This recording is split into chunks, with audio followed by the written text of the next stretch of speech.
प्रेम, लव, इश्क, मोहब्बत बोलायला किती सोपं वाटतं ना, पण निभावणं तितकंच कठीण.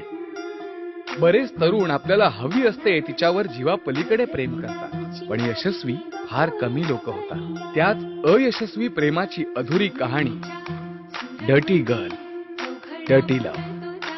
म्हणतात प्रेम हे आंधळं असतं, पण तरीही आपण डोळे उघडे ठेवून तिच्यावर जीवापलीकडे प्रेम करतोच ना. तो तिच्यावर किती प्रेम करतो हे त्याच्या मनाशिवाय कुणालाच कळत नाही. आजकाल खऱ्या प्रेमाबद्दल तीही काही बोलत नाही, कारण तिला वाटतं हा माझा गैरवापर करून मला सोडून देईल. परंतु तिला कुठं माहित असतं की हा तिच्यासाठी जीव सुद्धा देईल. तो तिच्या आठवणीत झुरतो, तिच्यात आणखीनच गुंतत जातो. खऱ्या अर्थानं खऱ्या प्रेमाची किंमत तिला कधी कळेल का हो? फोनवरती बोललेला 1 तास तिच्या लक्षात राहतो, पण त्या 1 तासासाठी खर्चाच्या पॉकेट मनी मधलं 100 रुपयाचं रिचार्ज तिच्या लक्षात राहत नाही.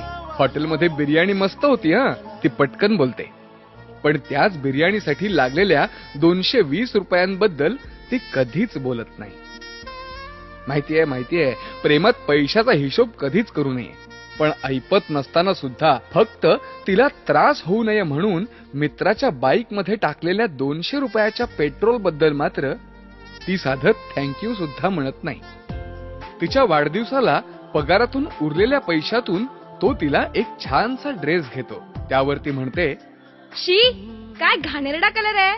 अरे घेण्याआधी मला सांगायचं तरी होतं ना. घ्यायचाच होता ना तर त्या सपनाकडे असलेला सॅमसंगचा मोबाईल घ्यायचा होता.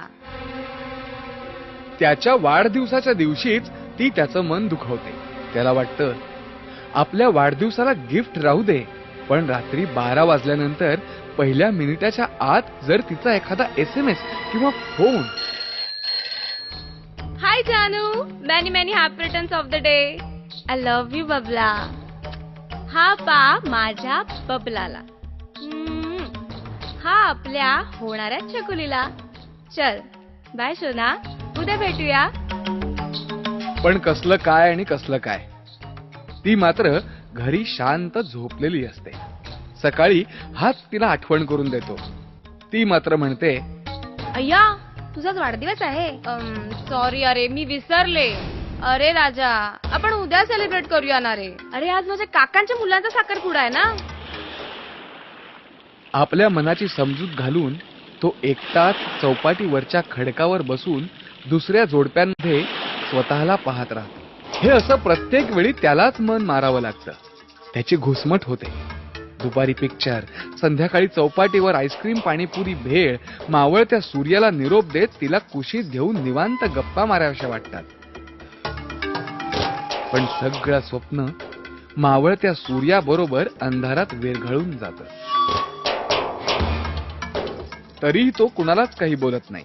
आज नाही तर उद्या तिच्याशी लग्न होईल, मुलं होतील, सुखाचा संसार असेल, मग त्याच मुलांना घेऊन प्रत्येक रविवारी आपण इथे येऊ.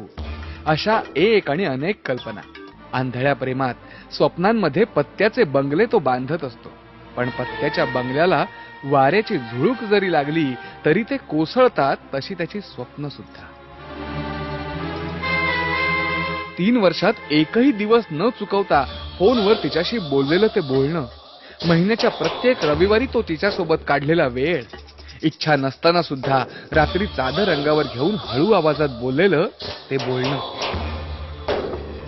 कामावर असताना तिच्यासोबत बोलत असताना कित्येक वेळेला बॉसच्या खाल्लेल्या शिव्या, गणेश विसर्जनाला गर्दीत हातात हात घालून काढलेला तो दिवस, नवरात्रीत तिच्यासोबत केलेलं महालक्ष्मीचं दर्शन, दिवाळीत एकत्र वाजवलेले फटाके, ती 31st ची रात्र, मित्रांना अक्षरशः टांग देऊन तिच्यासोबत साजरी केलेली होळी, 3 वर्षातले सण, घरातली मंगल कार्य, आई हॉस्पिटलमध्ये असताना सुद्धा खोटं सांगून तिला दिलेला वेळ.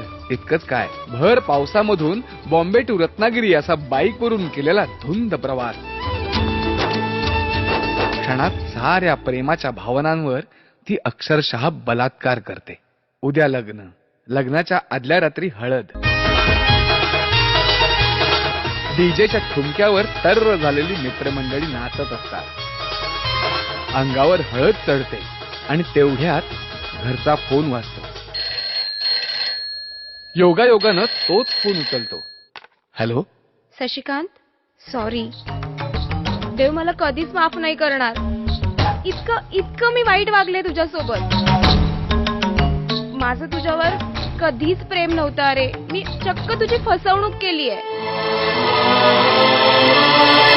पण मी कसं हा बोलले तुला माझं मलाच नाही माहिती. मला जो